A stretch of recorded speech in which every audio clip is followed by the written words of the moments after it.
It's that lovely moment when we get to cook some beautiful food in real life rather than pretend. Mr. John Torode, what are we cooking on our beautiful Genesis barbecue? We are going to cook fish and potatoes, actually really sort of barbecue fish and chips. I want to show you how to do a whole fish, which is done simply, and we've got this amazing sort of grilling basket in here, which we're going to cook the potatoes in. We've got some potatoes, we've got some chilies and some spices, we've got some whole fish, some fennel, things that sort of belong together, and we're going to make a dressing and a little flavoured butter. So, potatoes, parboiled salad potatoes or new potatoes, a little bit of oil. Put the oil on first, just a little bit, not very much, just so that all the seasoning and stuff actually attaches itself to it. Salt and pepper, good amount of salt and pepper across the spuds. And then I'm going to add a little bit of paprika as well. And the paprika only because I like the smokiness of it. Me too. Spuds, whole sprigs of rosemary. I think whole herbs over flame work really well because the oils come out. Yeah. And then the same as the chilies. I'm just going to take these chilies and I'm going to split them in half. You've got the seeds, so you get a little bit of spice, but not too much. And I think they look pretty, Simon. Really nice. Yeah, nice and kind of chopping it. Well, the other thing I think is that actually if you use lots of chilies, you know, when you do think about padron peppers and stuff, God, those builders are noisy, aren't they? Yeah. Padron peppers and stuff, you always put them on a grill. Yep. So chilies are exactly the same. Now, the great thing about the lovely barbecue, the Weber that you've given us, is that it has lots of gadgets. And it's a big thing, it's a Genesis, and it's got a grilling basket in it, it's got a thermometer on it, so it tells you how hot it is. Brilliant. It's great, isn't it? Yeah, I've got one of these and I use it all the time. And because it's gas, then it fires up quickly and you can get going. Okay, don't have to show off. Yeah. Yeah, anyway, so in there now, if we look at what we've got this sort of amazing basket in here, and that basket means that we can put veg in, especially small veg. Yep. I'm just going to take those potatoes and they are simply going to go into this basket and we're going to start to cook them. See, that is the thing when you barbecue anything, that sizzle. The noise is important, and I think the other thing is just letting everything be even on that thing, yeah. on the plate. Rightio. So, fish. Now, whole fish, whole sea bass. These are beautiful. They're about 1.5 kilos. You buy them all done. They're all scaled. They've got the guts taken out. The outside of a fish, the outside of a chicken is a piece of skin. You cannot season a piece of skin and for the seasoning to go inside. Yeah. It only stays on the outside. So what we're going to do is we're going to fill the inside with some lovely bits. Fennel. There's a fennel bulb which is sliced, and drop that into a bowl. I love fennel. Oh, and with fish, it just, the aniseed flavour's brilliant. Yeah. Some sliced lemons, because they will just cook nicely and they go slightly bitter. A little bit of dill. You know, it's just happened when we were setting up for this cook, then the builders were pretty quiet. And now that we've started, all of a sudden they're kind of making a load of noise. Mix the things together. I think that if you can find pairings, fennel and dill, because really they're the same sort of flavour. Lemons, we know, work really, really well with aniseed. And fish, and fennel's not too strong. Yeah. Take whole sprigs of rosemary, and then we start to fill the inside of the fish. So you put it inside the actual fish itself, go right up to the head, and then do the same with our little bits of fennel and lemons. Open it right up and push it all the way inside. So now what we've got is we've got two fish, which we've got, and actually so it cooks nice and evenly, you want to be able to open the skin up. The skin can split. Yeah. So we're going to take that the actual sharp knife and cut into the fish right to the bone, all the way in. You just feel it finishing off. And that's it. Now, I've done the other side already. So the reason I wanted to do the two different ways with the fish is because if people have got this amazing piece of kit, yep. you get the basket and you put the potatoes around. If you don't, you just got a kettle. This, for me, is the best way to do a piece of fish. Keep it whole, a piece of paper, which we've got here, yep. and then a piece of foil. Now, remember what you said about we're going to use it more like an oven. Yeah. So we're going to bake it, really, but we're going to have the flavours of that barbecue with a flame, and all those herbs are going to come together. So I take it almost like a cradle, take our fish, pick it up, and put it directly on the piece of foil. Take that, and then I don't even put any oil or anything on it. So this one here is going to go straight onto the actual barbecue itself. Yep. This one here, this lovely friend over here, is actually going to be put with the potatoes. So the flavour of the potatoes and the fish come together.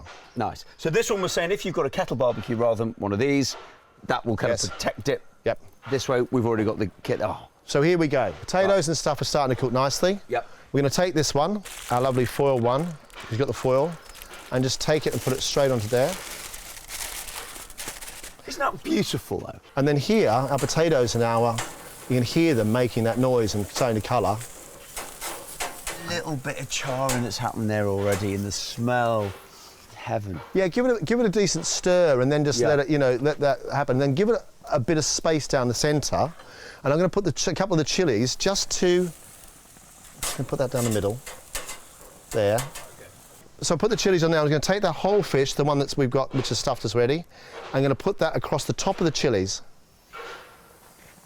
Oh, now that needs a proper close-up. That needs a still. That's a bookshot, John Torode. But look at that. I mean, the thing is amazing, isn't it? Colour, fish. Temperature gauge on this tells us we're 190, which means that the temperature's dropped. Yeah. About 275, 280. Nice and hot, so you get that lovely crispness of the skin. Remember, we're not putting any oil or anything on that thing at all. We just left it as it is, and let the fish and all its juice do what it wants to do. So I'm going to make a little quick whipped butter with some seaweed, and I'm going to make my favourite dressing, which I started making when I was about 12. My then stepmother showed me how to make it. It's dressing in a jar. It's brilliant. Okay. So first of all, I've just whipped up some butter so it goes nice and white. Seaweed flakes, which are now able to be bought anywhere you like. Okay, we talked about kind of the way on MasterChef, people's kind of ability to know about ingredients. You think things like seaweed flakes. Imagine, when you and I first knew each other 20 odd years ago, seaweed flakes. No chance would you buy those in a supermarket? No. Not a chance. No, the only way you could do it is get the nori sheets from a Japanese place Yeah, to make sushi and try and crush it up. Yeah. A bit of lemon rind across the top, inside as well. So we got the saltiness of that seaweed, which is great, and the seaweed apparently is pretty good for you. So mix that together, and we'll just put that to one side. Got a big jar here, couldn't find a small jar. Yeah. So any jar will do, but the thing is you make a big batch of dressing, keep it in the fridge, it works for ages. Lots and lots of mustard. So I've got vinegar in there, and then lots and lots of Dijon mustard. Loads and loads and loads of it. Should be really thick. Dijon mustard, and then oil. What do you like to use for your dressing? Olive oil. Yeah. I like olive oil, and I use about 2 to 1, so 2 parts oil to 1 part vinegar, and 1 part mustard. That's how much mustard. You want lots and lots of mustard. Wow. And it's going to sort of slightly emulsify itself. A little bit of salt, not too much.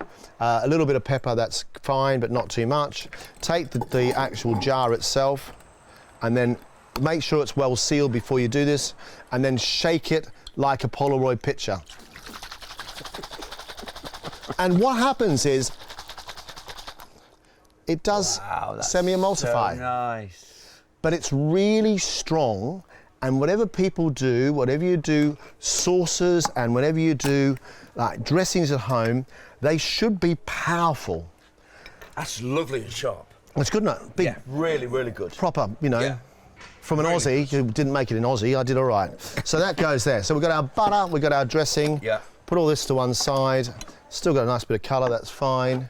And right now I'm sort of getting a slight bitterness coming from those potatoes, so Yeah. I know we're sort of almost there. But the fish hasn't quite come alive yet. Yeah. But I think we're pretty much there.